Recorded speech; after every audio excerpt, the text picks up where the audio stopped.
ficar bom, ele vai para fora e vai... Porque não há oportunidade aqui. Não tem, ele vai... Mas veja, a grande pergunta é, existe alguma possibilidade de um país desigual como o Brasil se desenvolver sem um plano? Quer dizer, provavelmente aqui no seu... O que você chama de plano é... É um plano mesmo, é o seguinte, está aqui o diagnóstico do problema. Vamos fazer isso. Está aqui a situação, eu quero ir para acolá. Tá. Em todas as áreas, setor a setor, metas. Eu preciso calcular quanto é que custa isso. Quanto tempo vai estabelecer demorar. o prazo, quem vai fazer. Exatamente. De onde vem o dinheiro. Claro. Tá É uma coisa básica. Você faz não isso é básico? A gente faz isso em casa. Isso quer dizer, o seu podcast provavelmente tem um planejamento estratégico. Exatamente. Qualquer mercearia tem que ter um planejamento. O nosso país não sabe para onde está indo, Vilela. E cada em cara nenhum setor. pega para cá e joga para cá. E é da mão para a boca. Não tem plano de nada, absolutamente nada. E nós estamos retrocedendo em termos de maturidade tecnológica. E agora, isto é mortal. No passado, você podia ser o seguinte, não, eu vou ser na divisão internacional do trabalho, eu vou produzir proteína, vou produzir soja, milho, bode, galinha, minério de ferro bruto e tal, e eu pago a conta da minha vida simples. Ora, não é mais assim. Olha aqui. Não dá. Nós queremos o que nós conhecemos. O nosso povo quer, não é? Quer o último celular, quer o último tablet, quer a internet de alta velocidade, quer e tem direito. Quer os materiais para as novas fibras que não amassam a roupa, quer o tênis, enfim, mas quer também o meio de diagnóstico médico mais avançado, o remédio de última geração para curar o câncer. Exatamente. Então, não existe essa opção mais, compreende? Não existe Por quê? Porque a conta do valor agregado alto não dá para fechar com matéria-prima de baixo valor agregado. Então, não existe. Porque aumentou essa distância, né? E no Brasil está aumentando de uma forma absolutamente mortal. E aí você tem assim, mas como é que a gente reverte isso? Só para você ter ideia do tamanho do desafio, você só reverte se você introduzir na escola básica a pedagogia própria para desenvolver um profissional da economia do digital e da economia do conhecimento. Nós estamos indo para trás. Nós estamos ensinando beabá, dizendo o professor se esfolando com rouco para dizer numa tela de giz, numa lousa, que Pedro Álvares Cabral descobriu o Brasil, por acaso, dia 22 de abril de 1500, quando o Google e um óculos de VR, né, permite que você chegue junto com o Cabral. Exatamente. E os documentos, não é, que você pode pesquisar mostram que tinha um acordo em 6 anos antes desse 22 de abril, 1494, o Tratado de Tordesilhas.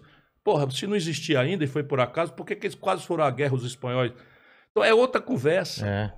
Percebe? E nós estamos indo para trás. Não, que a gente perdeu esse passo, eu tenho certeza, mas a gente vai um pouco mais para frente e entra o governo Lula e essa dominância do PT. É o mesmo modelo.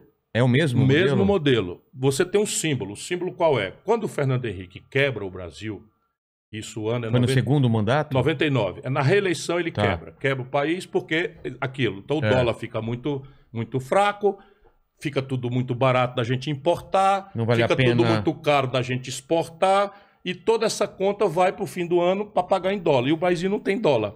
Quando você chega no fim do ano, tem que pagar a conta em dólar e o dólar não entrou, o que acontece? O país quebra. Como o país não é uma loja que fecha a porta, como é que o país quebra? A moeda se desvaloriza pesadamente. Então o Fernando Henrique, quando entregou para o Lula, se fosse hoje, o real estava valendo o dólar estava valendo R$ 9,50.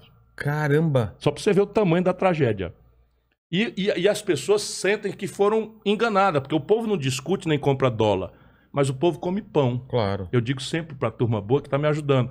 E pão é feito de trigo. E trigo o Brasil não produz suficiente, então nós temos que comprar no estrangeiro. Ainda? Tudo que a gente... Sim, ainda. É mesmo? Está piorando. Está piorando. Né? Tudo que o Brasil compra do estrangeiro paga em dólar. Claro. Então, se o dólar sobe, o trigo sobe, o preço do pão sobe. O Brasil está importando agora gasolina, querosene de aviação, gás de cozinha e óleo diesel dos caminhoneiros. Em dólar. Caramba. Quando o Bolsonaro assumiu, era R$ 3,70. Tá 6 por dólar. 5,40. E vai bater 6 daqui a pouco. Aí não tem conversa. A dona de casa que eu visito na periferia, eu vou conversar, está cozinhando uma vez por dia e guardando, porque não tem dinheiro para pagar o gás. Um país que é capaz de produzir. Aí, eletricidade não é produzida em dólar. Porém, o Fernando Henrique inventou um índice chamado IGPM, que que é uma dolarização mascarada. Para quê? Para entregar para os estrangeiros as estatais, e os estrangeiros não podendo cobrar em dólar, cobra num real indexado, que é a tal indexação, corrigido pelo IGPM. Sabe quanto é que está o IGPM hoje? Não. Que é o índice do aluguel, da conta da energia, etc. Simplesmente está em 37% nos últimos 12 meses. Estão ferrando o Brasil. Estão ferrando. A caristia voltou com peso que desde 94 nós não tínhamos igual. Boa parte por conta disso, por causa da dependência do país de dólar.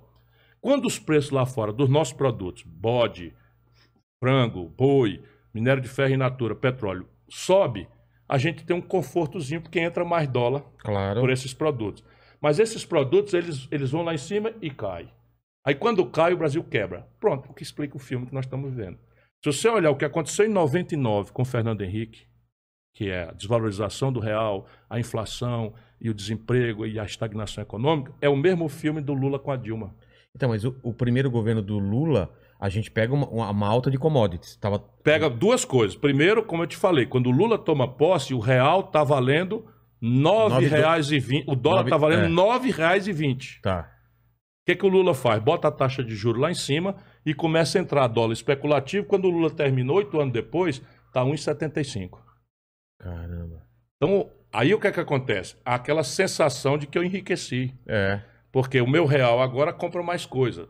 Só que ele compra mais coisa, mas vai ficando na conta. Vai ficando na conta. É como se você fizesse um fiado eterno sem achar que vai pagar.